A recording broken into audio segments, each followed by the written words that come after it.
Hello, I'm Kate. You can call me Alex if you like.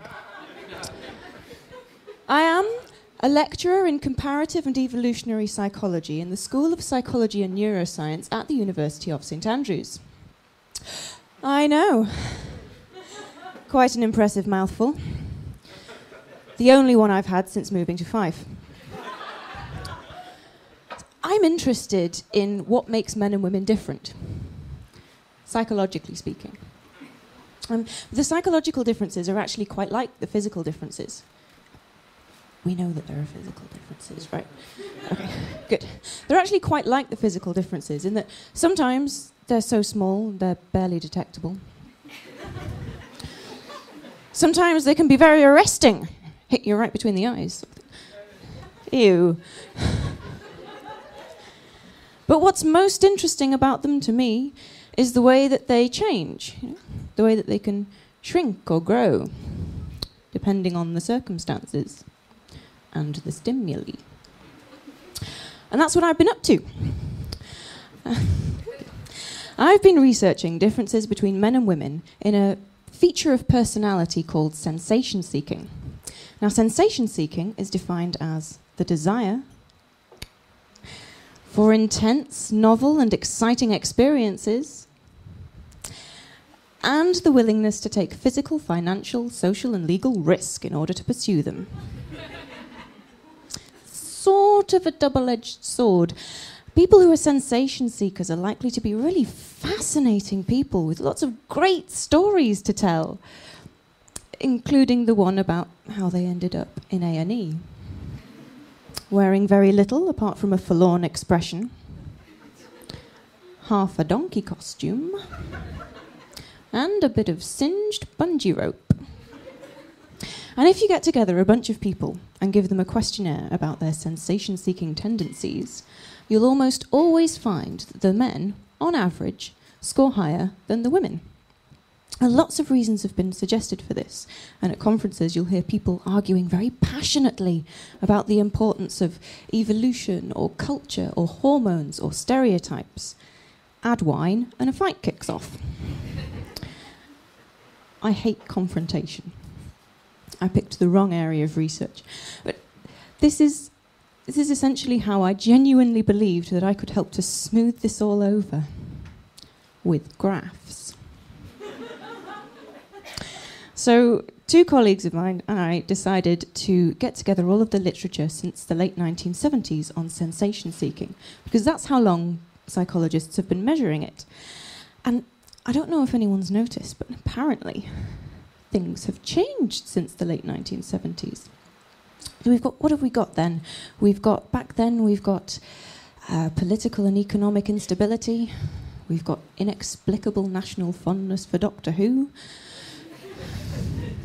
Widespread institutional racism and sexism. And now it's now! Aren't we glad we got rid of brightly coloured wallpaper and space hoppers? But one thing that has changed is we've seen increased representation of women in areas that were traditionally considered more masculine, things like sports, science, technology, comedy, politics, law enforcement, all sorts of things.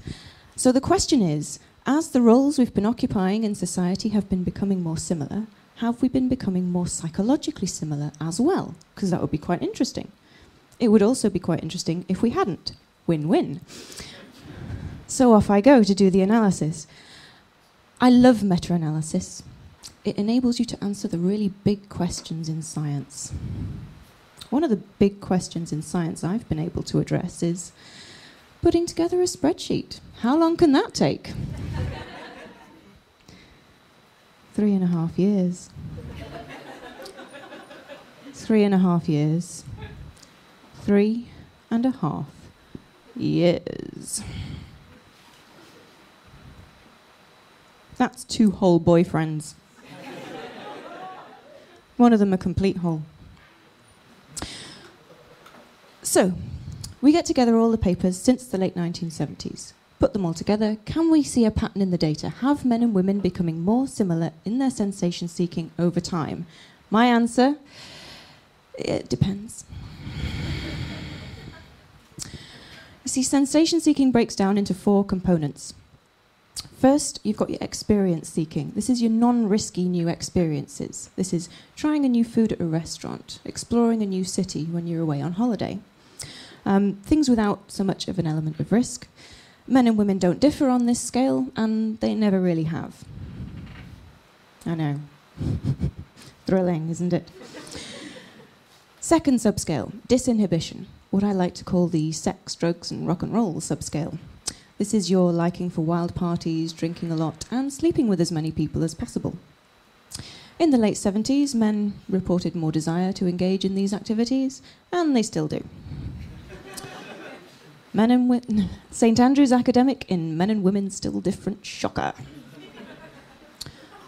Third scale, boredom susceptibility, or if you like your abbreviations, BS. This is basically your intolerance for when people show you their fucking baby photos. Now, men score higher than women on BS, and I have found no evidence for change over time. Not in 3.5 years. Fourth subscale, thrill and adventure seeking. This is skydiving, mountain climbing, skiing, wanting to learn to fly an aeroplane. So in the late 70s, men reported much more interest in these activities than women, but the size of the difference has shrunk by more than 1/3 in the last 35 years. We thought, ooh, that's interesting. Wonder if it's because the women's scores have been rising to meet the men's. No, it's not. It's because the men's scores have been coming down to meet the women's. So we thought, well, we're not entirely sure what this means. If it was everybody's scores coming down, we'd be able to explain that, maybe with people being more concerned about the time and money required. Maybe people are prioritizing academic achievement. Maybe. Or maybe today's sensation seeker is just doing something new. I mean, this is an old scale. It refers to, would you like to try surfboard riding? So it's not going to take into account more recent things like base jumping or free running. So if it was everybody's scores coming down, that would make sense, but it's not. So women's scores are being buffered against whatever this downward trend is. So maybe that's got something to do with how we see these activities. Maybe parachute clubs are seen as less of a boys' club these days. Maybe these activities are more welcoming to women than they used to be. So maybe both of these things are going on. So there's lots of different ways you could look at these results. You could view it in terms of, hey, progress. You could view it as crisis in masculinity. Or you could view it as, it's health and safety gone mad, innit? And I have heard all of these things. But we put together a press release, thought maybe other people would be interested in this as well. And for the most part, we had some really good discussions with the 3 or 4 people from the press who phoned up. And it was really nice. We got to have a chat about what it might mean, what it might not mean. And for the most part, it was really good. My boss had said to me at one point, well, why are you so nervous about talking to the press? What's the worst that could happen? For the sake of narrative, we will assume that I fell asleep at my desk at this point, something I have never done, and had this dream. Hello and welcome to Pilot 9. I'm Katrina Brzezinski. Men, you're all becoming lazy, wimpish, and useless. That's according to a small team of lady boffins at the University of St. Andrews, led by Dr. Kate Cross. She does this research because she hates men.